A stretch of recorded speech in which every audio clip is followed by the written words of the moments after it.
우리가 역대하 말씀을 계속 나누고 있습니다. 특별히 역대하의 말씀 가운데 남유다의 왕들이 계속 등장을 해서 왕들의 치적을 함께 나누고 있습니다.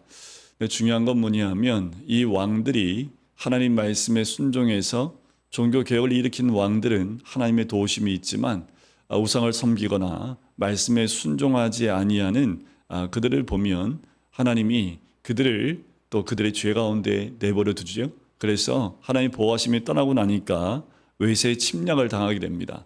침략 가운데 적은 숫자가 침범에 들어와도 이스라엘이 감당하지 못하는 그 모습을 봐요. 거꾸로 하나님 말씀에 순종했던 왕들은 아무리 거대한 이 이방인들이 또 적군이 몰려와도 하나님 도우심 가운데 넉넉하게 승리하는 그 역사도 보게 됩니다.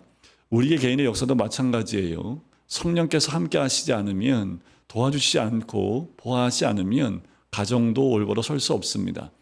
우리가 왕들을 통해서 우리 가정뿐만 아니라 공동체, 이 나라 민족의 리더와 그리고 우리가 어떻게 이 지금의 상황 가운데 살아가야 될지를 우리가 돌이켜볼 필요가 있습니다. 자, 우리 역대하 17장부터 보게 되면 저희가 저번 주에 여호사밧 왕에 대한 부분들을 1차로 봤는데 17장에 보면 여호사밧 왕의 1차 개혁이 등장을 합니다.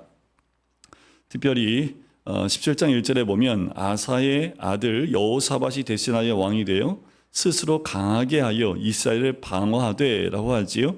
자, 그런데 스스로 강하게 하는데 방어하는데 중요한 것은 3절입니다. 여호와께서 여호사밧과 함께 하셨으니 라는 거지요. 여호와께서 여호사밧과 함께 하다는 얘기는 말씀에 순종하여 하나님의 뜻대로 나아가고 있음을 볼 수 있습니다. 이는 그가 그의 조상 다윗의 처음 길로 행하여 우상을 제거하기 시작했다라는 거지요. 그리고 하나님의 말씀을 행하고 있는 그의 모습을 봅니다. 6절에 보면 그가 전심으로 여호와 길을 걸어 산당들과 아세라 묵상들도 유다에서 제거하게 되지요. 여호사밧 왕의 이 모습을 통해서 9절에 보면 더 나아가서 여호사밧 왕은 한 단계 더 나가는데 그들이 여호와의 율법책을 가지고 유다에서 가르치되 그 모든 유다 성읍들도 두루다니며 백성들을 가르치게 합니다. 이것은 여호사밧 왕에만 국한된 것이 아니라 백성들에게도 율법책을 가르치기 시작했다라는 거예요. 대대적인 개혁이지요. 이 개혁이 이루어질 때 가장 중요한 것은 그들에게 말씀을 가르치는 거예요. 하나님의 율법을 가르치는 거지요. 그래서 이들 스스로가 우상에서 벗어날 수 있도록 만드는, 어떻게 보면 이스라엘 백성들 가운데 굉장히 중요한 이 여호사밧 왕이 행하는 가장 중요한 핵심적인 모습이지 않을까라는 생각이 들어요. 왜냐하면 위에 있는 왕뿐만 아니라 밑에 있는 모든 백성들까지도 하나님 말씀에 의해서 훈련되어지고 또 개혁되어지는 모습을 보기 때문에 그렇습니다. 그래서 17장 10절부터 19절까지는 그 이후에 여호사밧 왕이 얼마나 강대하여졌는지, 그렇게 얼마나 강해졌는지를 소개를 합니다. 자, 그런데 한 가지 여호사밧 왕이 잘못 선택한 부분이 18장에 등장합니다. 그게 뭐냐면 18장 1절에 여호사밧 왕이 부귀와 영광을 크게 떨쳤고, 부귀와 영광은 누구 때문에 온 겁니까? 이가 하나님을 의지하여 하나님으로부터 주어진 부귀와 영광인데도 그가 아합 가문과 혼인함으로 인척 관계를 맺게 됩니다. 자, 이게 무슨 문제가 되냐면 18장에서는 북이스라엘의 아합 왕 하면 우리가 잘 알고 있듯이 아합 왕은 악한 왕입니다. 우상을 섬기는 왕이고 그래서 북이스라엘과 연혼을 한다는 것 자체가 하나님 뜻에 맞지 않아요. 결국 이 아합과 하나가 되어져서 북이스라엘과 함께 전쟁에 나가는 그 모습이 18장에 길게 기록되어 있습니다. 이 부분은 열왕기 상에 보면 이 부분이 한 장에 걸쳐서 기록되어져 있는데 이게 이제 아합 왕이 전쟁으로 나가는데 남유다의 여호사밧 왕도 초청을 해요. 같이 전쟁에 나갑시다 라고 얘기하는 거지요. 그래서 이 전쟁에 나가기 전에 여호사밧 왕이 물어요. 여기에 하나님의 사람이 없습니까? 이 전쟁에 나가기 전에 하나님의 사람에게 좀 묻는 것이 좋겠습니다 라고 얘기를 해요. 여호사밧 왕 좀 다르지요. 하나님의 뜻이 어디에 있는지를 먼저 구하고 싶다라고 얘기하는 거지요. 그래서 북이스라엘 왕 아합 왕이 선지자 400명을 모아요. 다 모아서 우리가 길르앗 라못에 가서 싸우랴 말랴라고 질문을 하니까 이 선지자들이 전부 다 나가서 싸우면 승리하겠습니다 라고 얘기를 해요. 하나같이 동일한 말을 하니까 여호사밧 왕이 좀 뭔가 깨름직해요. 너무 좋은 예언만 하니까. 그래서 이 외에 물을 만한 여호와의 사자가 없습니까? 라고 물어요. 그랬더니 18장 7절에 보면 미가야라는 한 사람이 있다라고 얘기를 합니다. 근데 이 선지자는 나에 대해서 항상 좋은 예언을 한 적이 한 번도 없다라고 아합 왕이 얘기를 해요. 그랬더니 7절 중간쯤 되면 보면 그는 내게 대해 좋은 일로는 예언하지 않냐고 항상 나쁜 일로만 예언하기로 내가 그를 미워하나이다 얘기하니까 여호사밧이 얘기합니다. 왕은 그런 말씀을 마소서라고 해서 그를 부르게 해요. 결국은 이 미가야라는 선지자는 나가면 패하게 되고 죽을 수도 있다라는 하나님의 말씀을 전하게 됩니다. 하지만 16절에 보면 그 예언을 하지요. 하지만 그 말을 듣지 않습니다. 결국 이 전쟁에서 아합 왕은 죽게 돼요. 그 여호사밧 왕은 그나마 하나님의 보호하심 가운데 생명을 유지하게 되지요. 23절과 24절에 보면 이 미가야 선지자가 흉한 또 이 전쟁에서 지겠다라는 그 예언을 하니까 그때 시드기야가 가까이 와서 미가야를 뺨을 치면서 여호와 영이 나를 떠나서 너에게만 있느냐 하면서 무시하는 장면이 나오지요. 28절 이후부터는 아합이 죽는 사건이 등장을 합니다. 자, 19장에 넘어가면 간신히 목숨을 그 전쟁에서 부지한 여호사밧 왕이요 평안히 1절에 예루살렘으로 돌아와서 그의 궁으로 들어갑니다. 자, 궁에 들어갔을 때 남유다의 한 선지자인 선견자 예후가 나와요. 그래서 여호사밧 왕을 맞이하면서 책망을 합니다. 뭘 책망하냐면 왕이 악한 자를 돕고 여호와를 미워하는 자들을 사랑하는 것이 옳으니까 라고 책망을 해요. 그러므로 여호와께로부터 진노하신 왕에게 이 말이다라고 얘기하는 거예요. 우리가 신앙생활 잘해도 이런 친구나 또 이런 사람과 사귐이 있는 거 하나님 기뻐하지 않는 거예요. 그런데 분별할 필요가 있습니다. 우리가 신앙생활 잘하고 하나님을 잘 믿는다고 하지만 그리고 늘 기도하고 하나님 말씀과 뜻대로 순종하는데 나하고 사귀는 사람들은 어때요? 악한 자를 사귀거나 여호와를 하나님을 믿지 않고 하나님을 미워하는 자. 우리가 구원해야 될 영혼들이 있는 반면에 하나님을 미워하고 또 죄를 짓고 있는 사람들을 가까이 하는 것, 그를 돌이켜서 주께로 돌이키게 할 목적이라면 좀 달라요. 그런데 이 여호사밧 왕은 그냥 친구처럼 북이스라엘의 그 죄된 아합 왕을 가까이 했다는 거죠. 그걸 책망하는 겁니다. 여러분들 우리가 누구를 가까이 하는지가 굉장히 중요해요. 우리가 깨어 있어야 되고 내가 가까이 사귀고 있는 사람이 과연 하나님을 미워하고 교회를 저주하는 사람이냐 아니면 그들 가운데인 구원받아야 될 대상이 있기에 우리가 기도하면서 그 영혼을 만나느냐, 이건 사귀는 것과 구원하기 위해 만나는 것은 굉장히 다릅니다. 여호사밧 왕이 이런 책망을 받아요. 3절에 그러나 왕에게 선한 일도 있으니 그래 여호사밧 왕이 어떻게 했어요? 종교 개혁을 일으키고 모든 우상을 제거했고 백성들에게 말씀을 가르침을 통해서 그들의 삶이 개혁되게 하기 했던 그 선한 일, 그것도 있으니까 이는 왕이 그 뒤부분에 나오잖아요. 목상들을 없애고 마음을 기울여 하나님을 찾았음이니이다. 그러니까 하나님이 그걸 인정해 준 거예요. 그래서 여호사밧이 다시 한번 개혁을 일으키는데요. 재판관을 세웁니다. 자, 4절에 보면 예루살렘에 살더니 다시 나가서 브엘사바에서부터 에브라임 산지까지 민간에 두루 다니면서 그들의 조상들의 하나님 여호와께로 돌아오게 합니다. 자, 여호사밧 왕이 한 번 더 이제 자기가 다스리는 모든 땅을 다니면서 그들로 하여금 하나님 여호와께로 돌아오게 해요. 그리고 유다 온 나라의 견고한 성읍에 재판관을 세웁니다. 성마다 세워요. 그래서 재판관들이 하나님을 두려워하는 마음으로 재판을 굳게 하지 말라. 하나님을 두려워하고 재판을 사사로운 것으로 굳게 하지 말라고 당부를 합니다. 그리고 9절에 보면 이렇게 얘기하죠. 너희는 진실과 성심을 다하여 여호와를 경외하라. 10절 너희 형제가 혹 피를 흘림이나 혹 율법이나 계명이나 율례나 규례로 말미암아 너희에게 와서 송사하거든 어떤 송사든지 그들에게 경고하여 여호와께 죄를 범하지 않게 하여라는 거예요. 여러분들 이 사법에 대한 그러니까 법 재판관들이 어떤 생각과 어떠한 모습이 있어야 될지를 여호사밧 왕이 정확하게 얘기하는 거지요. 여러분들 이 땅이 무너지는 것은 법이 무너지면 이 땅은 무너집니다. 왜 그래요? 법이 세워져야 이 땅의 질서가 세워지고요. 그리고 신앙의 자유도 있습니다. 근데 법이 무너지게 되면 그것은 이 나라의 근간이 무너지게 되고 자유민주주의가 무너지는 거예요. 지금 이 사회의 가장 큰 문제는 상권 분립이 무너졌고요. 그리고 사법부까지도 이 국회의원들이 자기 마음대로 하려고 하는 모습들. 자, 무엇인가 사법부에 잘못한 거 있으면 거기에 대해서 잘못한 부분에 대해서 객관적인 증거를 가지고 해야 될 일들을 이제는 만들어낸 증거를 가지고 사법부를 뒤흔들고 있다는 거죠. 이거는 사법부 자체를 사법부로 세워주고 하나의 법적인 기관으로서 그 역할을 할 수 있도록 해줘야 되는데 그렇게 못하도록 만들어버리고 있으면 이 사회는 무너지게 됩니다. 여러분들 기도하셔야 합니다. 이거는 우리가 좌우를 떠나서 어디든 자유민주주의 국가가 유지되기 위해서 가장 중요한 것은 상권 분립 가운데 가장 중요한 역할을 하는 것이 사법부입니다. 법의 역할을 못하면 그건 무너져요. 그럼 이런 질문을 할 수 있죠. 여기 재판관들이 많은데 그들이 정말 모두가 다 하나님을 경외하는 두려운 마음을 그렇게 했습니까? 못하죠, 인간들인데. 아니, 그 재판관도 죄인들인데 다 법에 의해서 올바른 판단만 하겠습니까? 여러분들 보면은 그렇지 않은 판사들도 있어요. 그렇다고 해서 그 판사들을 끌어내린다면 그럼 그 판사들은 어떻게 됩니까? 그럼 누가 재판을 해요? 그럼 국민들이 재판을 해요? 국민들이 법을 알아요? 못합니다. 국민들이 일어나서 사법부를 없애버리면 이 나라는 무너지게 되는 거지요.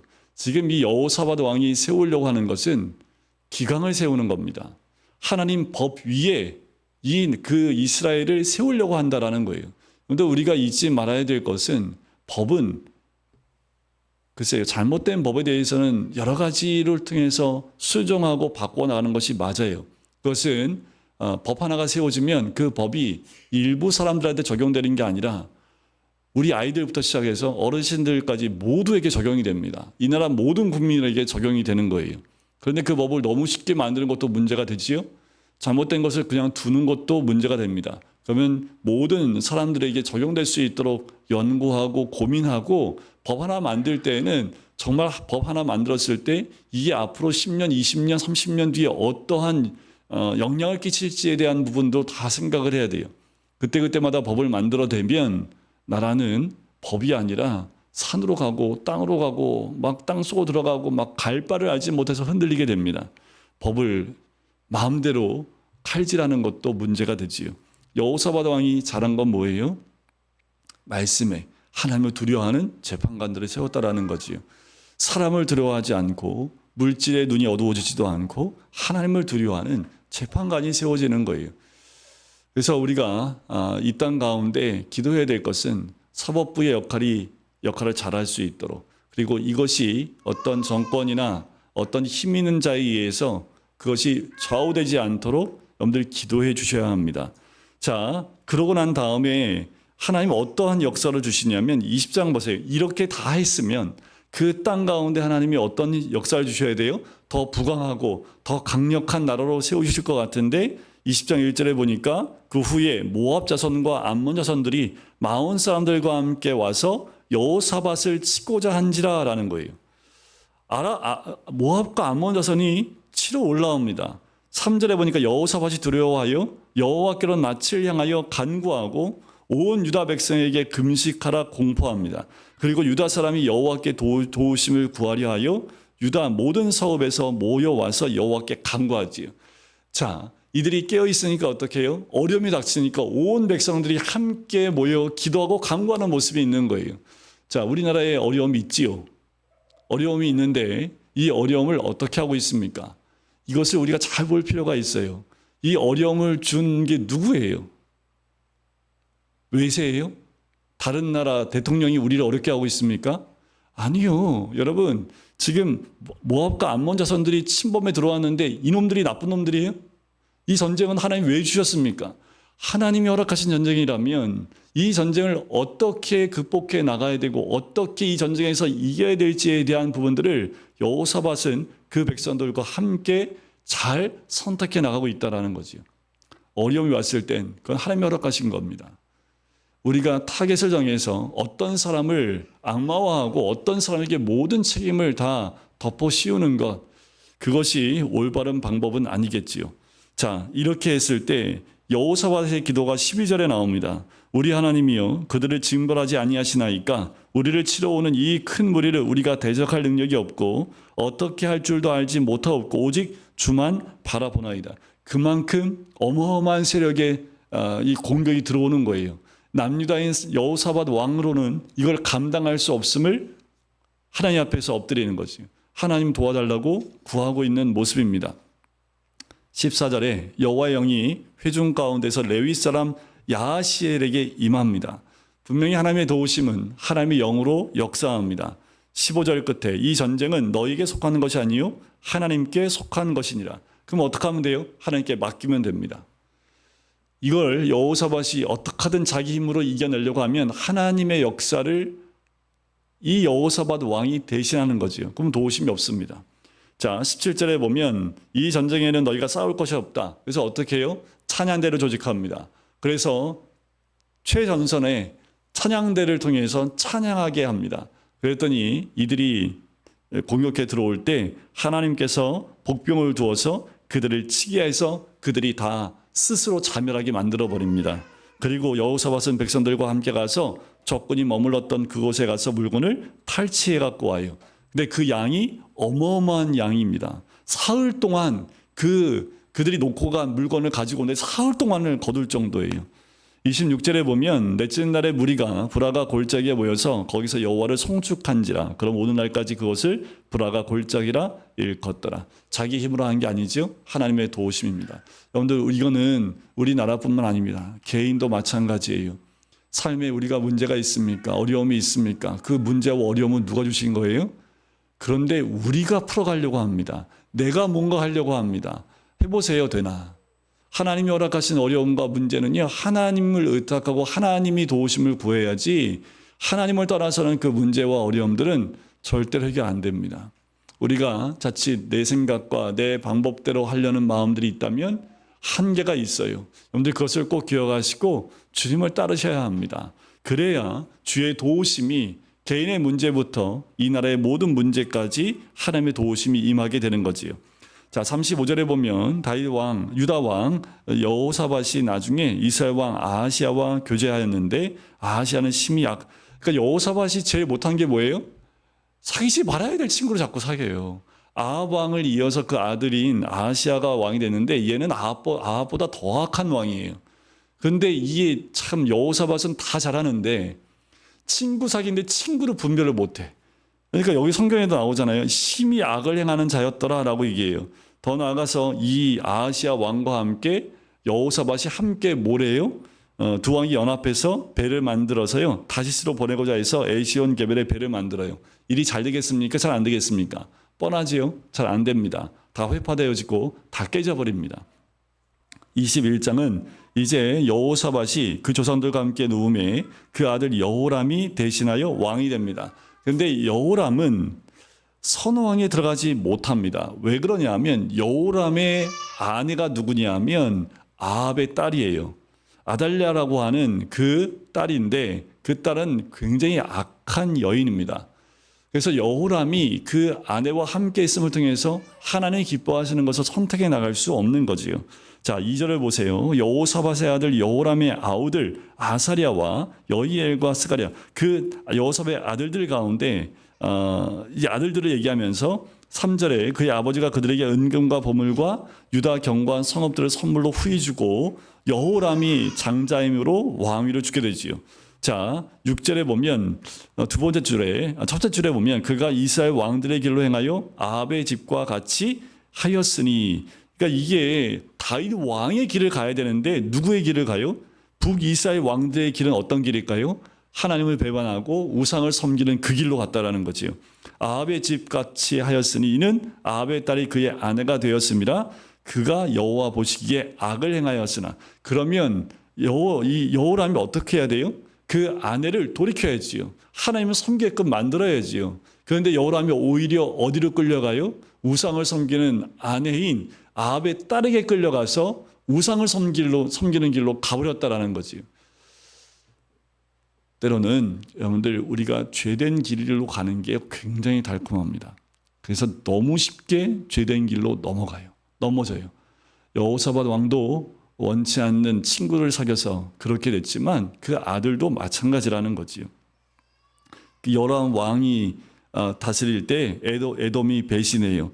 그러니까 여태까지 누렸던 강대한 그 힘들이 이제 약해지니까 속국에 있었던 그 이방 나라들이 전부 다 배신하여 떠나기 시작을 합니다. 10절 끝에 이는 그가 그의 조상대 하나님 여호와를 버렸습니다. 여호와를 버렸기 때문이라는 거죠. 12절 엘리야가 여호람에게 글을 보내어 이르되 왕의 조상 다윗의 하나님 여호와께서 이같이 말씀하시기를 내가 내 아비 여호사밧의 길과 유다 왕 아사의 길로 행하지 아니하고라는 거지. 엘리야가 우리가 다 알고 있는 엘리야입니다. 선지자 엘리야가 여호람에게 경고를 하고 있는 거예요. 결국은 어떻게 15절 또 너는 창자의 중병이 들고 그 병이 날로 중하여 창자가 빠져나오리라 하셨다 하였더라.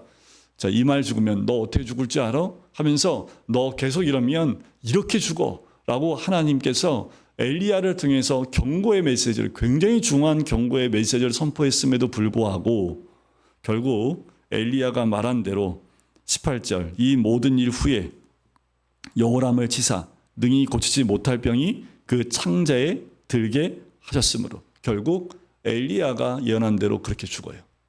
여러분들 때로는 하나님이 치시는 말씀을 할 때요 그거를 치신다고 생각하지 않고 그걸 통해서 회개하고 돌이키면 오히려 복이 됩니다. 그런데 하나님이 치셨다고 삐지지 마세요. 하나님께 삐지면 누구만 손해예요? 나만 손해지 뭐 하나님께 삐지면 뭐 하나님이 뭐 어떻게 하시겠어요? 그러니까 삐진다는 건 뭐예요? 하나님 말씀에 내가 순종하지 못하고 있다는 거죠. 돌이키셔야지요. 그래야 회복이 되는데 여호람은 그걸 못했던 거지요. 22장에 그 아들 아하시야가 이제 왕위로 올라옵니다. 그런데 2절에 보면 아하시야가 왕이 될 때 나이가 42세라 예루살렘에서 1년 동안 다스리니라. 그의 어머니의 이름은 아달라요 오므리의 손녀더라. 아하시야도 아합의 집 길로 행하였으니 이는 그의 어머니가 꾀어 악을 행하게 하였습니다. 그러니까 이 아달랴라는 한 여인이 남편도 그렇지만 그 아들도 이렇게 죄에서 묶어버리는 모습을 보게 돼요. 이게 뭐 어머니의 문제겠습니까? 아합 왕의 그 어둠의 영이 그 딸에게 연결돼서 남유다까지 전부 다 영향을 끼치고 있는 거지요. 결국 아하시야도 북이스라엘과 함께 전쟁에 나갔다가 아하시야는 죽임을 당하게 됩니다. 북이스라엘의 예후가 왕으로 등극할 때 그때 예후에 의해서 이 아하시야가 죽임을 당하는 것이 22장에 나오는 내용이에요. 특별히 22장 10절부터 12절까지 보면 이때 아하시야가 죽고 아달랴가 다윗의 후손의 씨를 다 죽여버립니다. 그리고 아달랴가 스스로 왕이 되려고 해요. 이때 큰 어려움 가운데 있지요. 그러니까 이 아달랴라는 이 한 여인이 얼마나 악한 여인인지가 나오지요. 이것은 어둠의 영뿐만 아니라 사단이 그 남유다의 모든 명맥을 끊으려고 하지만 그때 한 사람, 그때 22장 11절에 보면 왕의 딸 여호사부앗이 아하시야의 아들 가운데 요아스를 왕자들이 죽임을 당한 중에서 몰래 빼냅니다. 그리고 그와 그의 유모를 침실에 숨겨 아달랴를 피하게 하였으므로 아달랴가 그를 죽이지 못했지요. 그래서 여호사밧은 여호람 왕의 딸이요 아하시야의 누이요 제사장 여호야다의 아내입니다. 그러니까 여호야다 그 제사장 대제사장 여호야다의 아내였고 그래서 그 요아스를 살려서 성전 안에서 몰래 키우게 됩니다. 그래서 제7년 되었을 때 그러니까 요아스가 7살 되었을 때 여호야다가 용기를 냅니다. 그리고 이 그때 당시에 다스리고 있었던 아달랴를 반역해서 이 요아스를 왕으로 세우는 사건이 23장에 나와요. 그러니까 이 제사장 여호야다가 다시 다윗의 후손의 정통성을 다시 세웁니다. 하나님의 도우심 가운데 결국 아달랴는 죽임을 당하게 되고 이 요아스가 왕위로 세워지게 됩니다. 그때 그의 나이 7살이었지요. 23장 11절에 보면 무리가 왕자를 인도해내어 면류관을 씌우며 율법책을 주고 세워 왕으로 삼을세. 여호야다와 그의 아들들이 그에게 기름을 붓고 이르기를 왕이여 만세수를 누리소서. 7살인데도 불구하고 이제 왕으로 세워버립니다. 그리고 아달랴는 그 이후에 제거가 되어지고 이제 여호야다를 중심으로 이 나라를 다시 개편합니다. 제사장이 왕은 아니지만 아직 왕이 어리기 때문에 여호야다가 제사장으로서 개혁을 일으키는, 그리고 우상을 제거하는 일들을 감당해 나가게 됩니다. 24장에 이제 요아스가 치리하는 사역이 나옵니다. 1절에 보면 요아스가 왕위에 오를 때 나이가 7세지요. 2절에 보면 제사장 여호야다가 세상에 사는 모든 날에 요아스가 여호와 보시기에 정직하게 행하였으며 라는 거예요. 자, 이게 이제 또 하나 걸리는 건데, 보통을 보면 왕이 어리면 뒤에서 왕을 대신해서 나라를 다스리는 그 역할을 하는 사람들이 있지요. 근데 요아스는 감사하게도 하나님 앞에 올바로 선 제사장인 여호야다가 그 모든 것을 감당합니다. 그때 남유다가 다시 한번 말씀 가운데 세워지는, 그리고 성전이 성전다워지는 그것이 회복되게 돼요. 그래서 24장 2절에 보면 여호야다가 세상에 사는 날 모든 날에 여호야다가 요아스를 도와서 뒤에서 하나님의 뜻에 맞게끔 말씀대로 이 나라를 세워나가는 거지요. 그때 요아스는 이 여호야다에게 굉장히 큰 가르침과 인도함을 받은 것이 맞지요. 그래서 여호와 보시기에 정직하게 행하게 됩니다. 자, 3절에 보면 여호야다가 그를 두 아내에게 장가들게 하였더니 자녀를 낳았더라. 4절, 그 후에 요아스가 여호와의 전을 보수할 뜻을 두고 성전을 이제 다시 보수하는 거지요. 그만큼 아달랴가 집권하고 있을 때, 그리고 그 아들 여호아스, 그러니까 아하시아와 여호람이 왕으로 있을 때 그만큼 지금 성전이 많이 홀대를 당했고 많이 무너져 있는 것 때문에 이 여호야다가 많은 것을 회복했지만 성전을 보수하는 데 한계가 있으니까 요아스가 제일 먼저 스스로 했던 것이 4절에 나와 있는 것처럼 여호와의 전을 보수하기 시작을 합니다. 7절에 이는 그 악한 여인 아달랴의 아들들이 하나님의 전을 파괴하고 또 여호와의 전의 모든 성물들을 바알들을 위하여 사용하였음이라는 거예요. 보수가 필요하겠지요. 하나님의 전을 이렇게 파괴시켜버린 거지요. 그래서 요아스 왕이 이 모든 것을 다시 회복시키는 겁니다. 자, 이제 여호야다의 정책에 대한 부분이 나와요. 15절에 보면 여호야다가 나이가 많고 늙어서 죽으니 죽을 때 몇 세요? 130세라. 굉장히 오래 살게 되는 모습을 봐요. 그만큼 이때 당시에는 남유다가 평안했다는 것을 알 수 있습니다. 그리고 제사장임에도 불구하고 16절에 보면 무리가 다윗성 여러 왕의 묘실 중에 장사하는 모습을 보게 돼요. 여호야다가 왕의 묘실에 장사되었다는 것은요, 그 위치가 단순히 제사장의 위치가 아니라 통치권자의 역할을 했다라는 그것을 우리가 생각해 볼 수 있습니다. 자, 여호야다가 죽어요. 17절에. 그리고 유다 반백들이 와서 왕에게 절하면서 왕이 그들의 말을 들어요. 이게 무슨 말일까? 이게 무슨 말이냐면 죄짓자라는 거예요. 다시 우상을 섬기자라는 거예요. 이 요아스가 여호야다가 있을 때에는 그 말을 참 잘 들었는데 이제 귀가 조금 얇은 게 흠이죠. 요아스가 여호야다가 있을 때는 여호야 말을 잘 들었는데 이제 방백들의 말을 들어서 18절에 그의 조상들의 하나님 여호와의 전을 버려버립니다. 19절, 그러나 여호와께서 그들에게 선지자를 보내사 다시 여호와에게로 돌아오게 하려 하심에 선지자들이 그들에게 경고하였으나 듣지 아니합니다.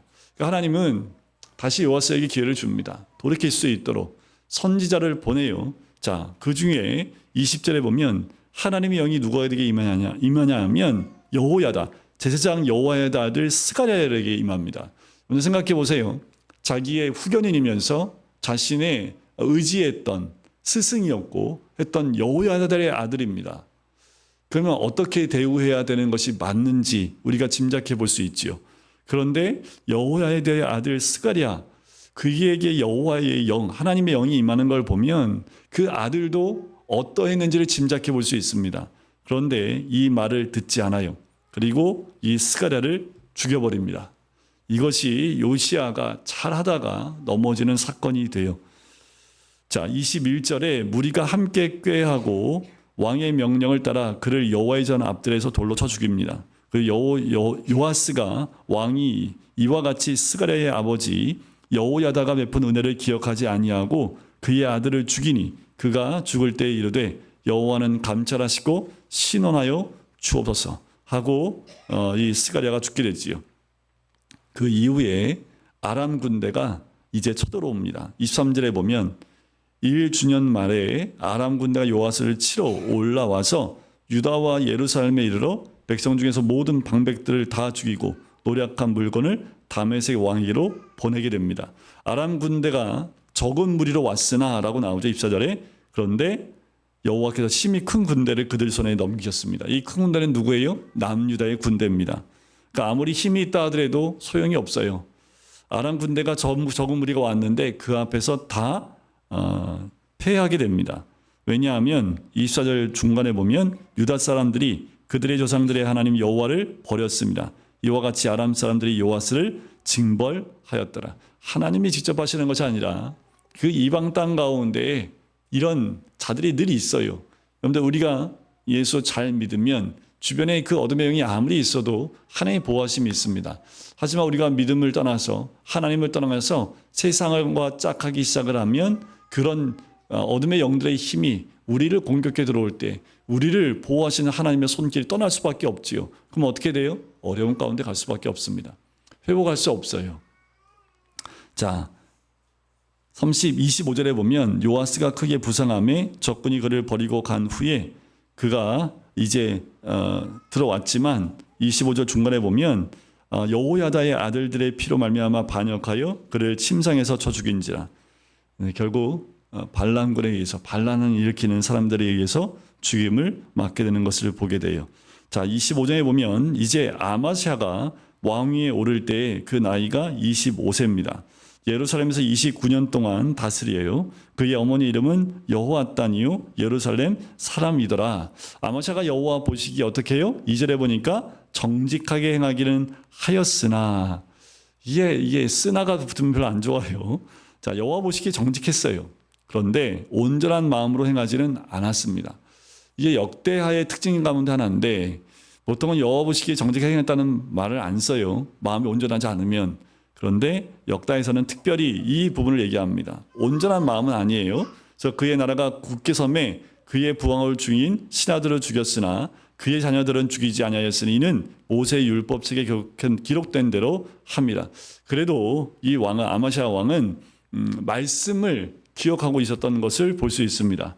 자, 5절에 보면 아마시아가 유다 사람들을 모아요. 그리고 여러 족속들을 따라서 천부장과 백부장도 세우지요.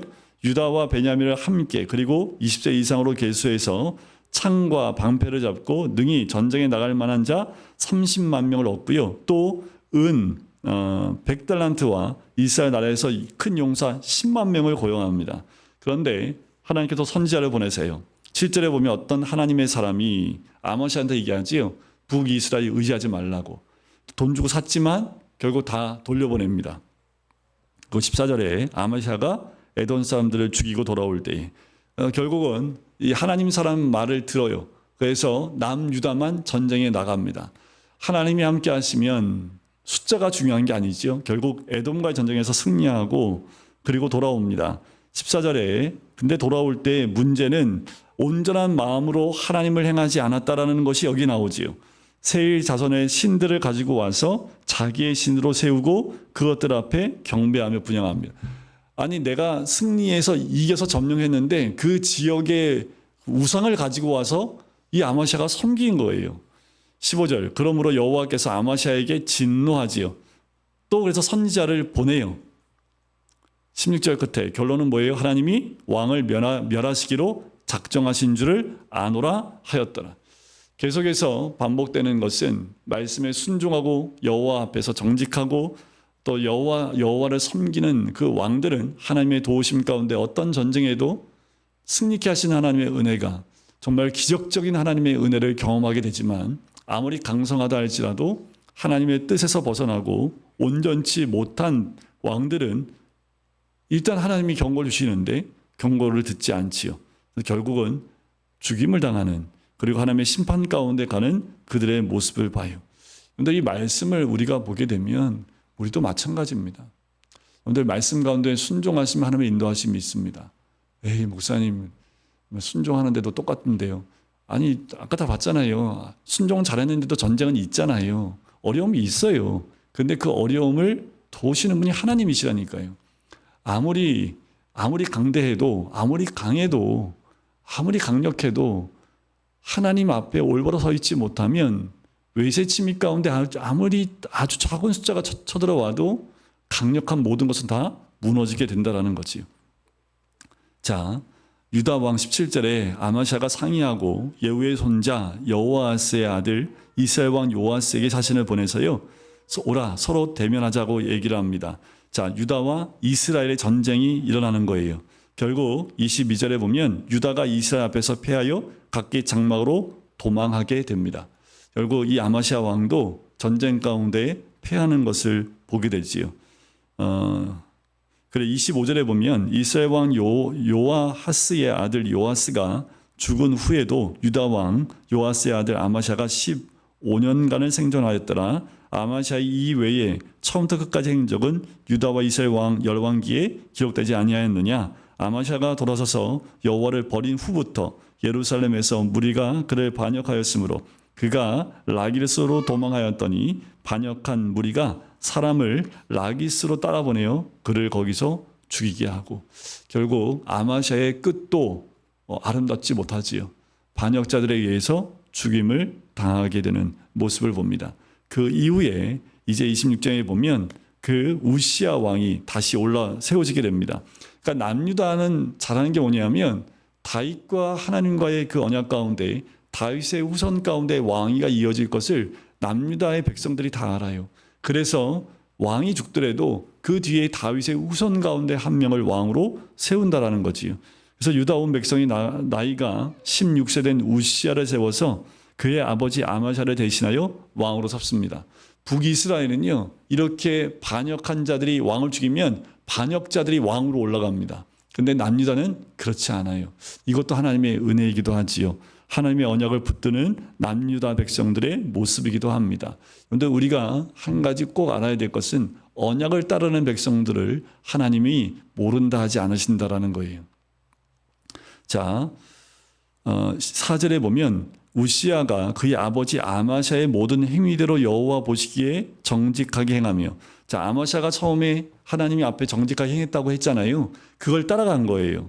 하나님의 묵시를 밝히 아는 스가랴가 사는 날에 하나님을 찾았고 그가 여호와를 찾을 동안에는 하나님이 형통하게 하셨더라. 그러니까 이 우시아가 또 뭐 한 거예요? 하나님의 묵시를 밝히 아는 스가랴가 사는 날 동안에 하나님을 찾았던 왕이었다라는 거지. 우시아 왕이 잘한 건 뭐예요? 하나님 여호와 앞에 정직하게 행하고 또 뭐 한 거예요? 여호와를 찾았다라는 거지요. 그것만 했는데 어떻게 해요? 하나님께서 형통하게 하셨다라는 거지요. 6절에 보면 전쟁이 있지요. 우시아가 나가서 블레 사람들과 싸우고 가드 성벽과 야분의 성벽과 아소 성벽을 헐고 아스돗 땅과 블레셋 사람들 가운데 성읍들을 건축하며, 그러니까 우시아 왕이 다시 강한 왕으로 나라로 세워지게 되지요.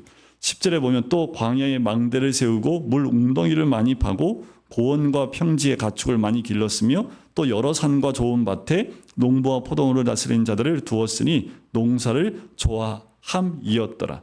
그러니까 이 우시아 왕은 특별히 이 성벽 재건하고 이런 것도 했지만 더 좋아했던 게 뭐예요? 농사를 좋아했기 때문에 나라를 비옥하게 하는 일에 많은 힘을 썼고 또 물을 끌어들여서 또 그 척박한 땅을 비옥한 땅으로 만드는 일들도 다 했다라는 거지요. 15절 끝에 그의 이름이 멀리 퍼짐은 기이한 도우심을 얻어 강성하여 짐이었더라라는 거지요. 이게 뭘까요? 기이한 도우심? 이건 하나님의 도우심이라는 거지요. 모든 사람들이 보고 알만한 도우심입니다. 여러분, 우리가 잘 먹고 잘 사는 걸 통해서 안 믿는 사람들이 예수 믿으면 저렇게 복받아, 절대로 그렇게 한다고 해서 안 믿는 사람이 돌아오지 않습니다. 보통은 우리가 고난 가운데에도 신앙을 잃어버리지 않고 믿음 가운데 있을 때 그 모습을 보고 도전을 받아요. 그리고 그 모습 가운데 주께로 돌아오는 사람들을 많이 봅니다. 그래서 우리가 추구해야 될 건 뭐예요? 잘 먹고 잘 사는 게 아닙니다. 어떤 환경에도 흔들리지 않고 말씀을 따라 순종하는 모습, 믿음에서 흔들리지 않는 모습을 우리가 갖는 거예요. 자, 16절. 그가 강성하여짐에 그의 마음이 교만하여. 또 문제는 항상 있어요. 그죠? 이렇게 강성해지니까 마음이 어떻게 됐어요? 교만하여집니다. 그의 하나님 여호와께 범죄하되 여호와의 성전에 들어가서 향단에 분향하라 한지라. 그러니까 자기가 해야 될 자리에서 떠나서 그 이상을 하려고 합니다. 이때에는 정확하게 나눠진 게 뭐예요? 왕과 선지자와 제사장입니다. 마치 삼권이 분리된 것처럼. 맞아요. 이 남유다 왕국이 제대로 돌아가고 제대로 하나님의 역사가 임할 때는요, 왕은 왕으로서의 역할과 제사장은 제사장으로서의 역할과 말씀을 갖고 있는 선지자는 선지 역할을 다 각각 잘했을 때 그 나라가 부강했습니다. 그런데 한쪽을 지금 우시아가 어떻게 해요? 제사장이 해야 될 일들을 자기가 하려고 해요. 그러니까 어떻게 해요? 이건 하나님의 뜻에 맞지 않지요. 결국 어떻게 하냐면 19절 끝에 그 이마에 병이 생깁니다. 나병이 생기게 돼요. 결국 자기가 있어야 될 자리를 벗어나 교만하여 제사장이 해야 될 일들까지 자기가 하려고 했을 때 하나님이 허락하지 않고 결국 나병이 들게 되지요. 20절 끝에 보세요. 여호와께서 치심으로 왕도 속히 나가니라. 하나님이 치세요.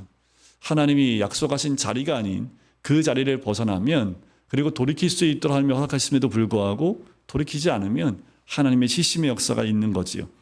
21절. 우시아 왕이 죽는 날까지 나병 환자가 되었고 나병 환자가 되매 여호와의 전에서 끊어져 별궁에 살았으므로 그의 아들 요담이 왕궁을 관리하며 백성을 다스렸더라. 우시아의 남은 시종이 다 기록되어 있어요. 자, 23절. 우시아가 그의 조상들과 함께 누움에 그는 나병 환자라 하여 왕들의 묘실에 접한 땅 곧 그의 조상들의 곁에 장사하니라. 그래요. 나병 환자였기 때문에 왕들의 묘실에도 들어가지 못하는 모습을 봐요. 죽을 때까지 말씀대로 잘 순종했던 왕이 있는 반면에 아예 처음부터 우상을 섬기고 죄악된 길로 갔던 왕도 있던 반면에 처음엔 하나님을 잘 섬기고 말씀대로 순종하여 믿음 가운데 잘 하다가 교만하여지거나 우상을 섬기는 것으로 넘어지는 왕들도 있습니다. 하지만 결론들은 다 어때요? 끝까지 여호와를 의지했던 왕들은 하나님의 은혜 가운데 복을 누렸던 왕으로, 선왕으로 기록되지만 그렇지 않은 두 종류의 왕은 어떻게 해요? 끝의 종말이 아름답지 못해요. 그리고 그들의 죽음 자체도 아름다운 모습으로 죽게 되지 못합니다. 이것은 이 남유다 왕들에게만 적용되는 것이 아니라는 거예요. 여러분들, 예수 그리스도를 믿는 우리도 다 왕 같은 제장들이기 때문에 우리의 삶 가운데 하나님이 기뻐하시고 또 하나님이 원하시는 삶 가운데 온전히 주님만 따르지 않으면 우리도 잘 따르다가 세상으로 나갔다가 왔다 갔다 하면 하나님 분명히 경고하십니다. 경고했을 때 경고의 음성을 듣고 돌이켜 주께로 돌아오면 하나님이 보호하심이 있지만 계속 왔다 갔다 하면 하나님이 경고 그러다 한번 딱 치시면 어떻게 돼요? 안 되겠지요. 늘 말씀 안에 순종하는 건 처음부터 끝까지입니다. 잘하다가 중간에 변심하게 되면 이 이스라엘의 왕, 이 남유다의 왕들처럼 결국 어려움 가운데 끝의 말로가 좋지 않게 끝나는 이들의 왕의 모습을 우리에게 보여준 건 우리도 우리의 삶 가운데 여호와를 섬기는 그 모습이 어떠해야 되는지를 우리에게 잘 보여주고 있는 거지요.